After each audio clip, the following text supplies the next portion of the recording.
Thank you. Just shut me off here. But I started life as a farmer. Most people don't believe that, but I found this picture some people have seen. That's me. That's You've been Where? withholding that. that's me at 16. I was a farmer. My family's still on the farm 100 and some years. I knew I couldn't do that. I walked off the farm into a radio station back in the heyday of radio when personality radio. We had so much fun. But I also learned business. I learned how to sell there. I ended up working with a lot of big advertising agencies in New York and Chicago, and I just learned a lot from that. And it got a little political in the 80s, and late 80s I got involved in a first entrepreneurial startup. That was back before we could really spell entrepreneur.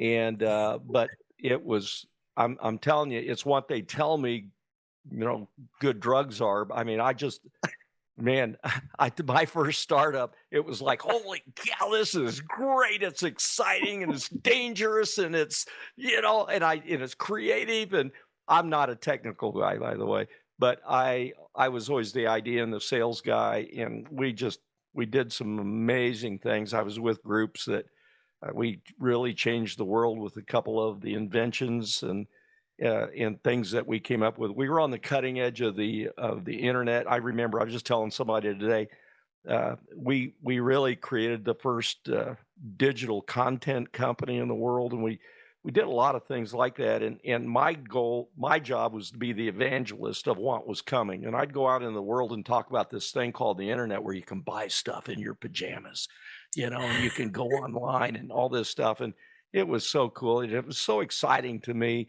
If you can tell, the reason I don't have any hair is I got so excited about it. I was a part. I became a part of 15 startup businesses, and they were, most of them were high tech. Again, my children will tell me I have trouble plugging something into electrical socket in the wall, but I was always the idea guy and the creative guy. So even when some of the businesses were mine, I still focused on. I'd always hire a CEO and that kind of thing, because I couldn't be behind a desk. I had to be out making stuff happen, and I did bootstrap startups. While we had a telephone and a card table, and I did some really big startups, well funded. I even did one where I worked most of the time building a business, and I spent most of my time at the Pentagon and Department of Defense. And great stories, great things.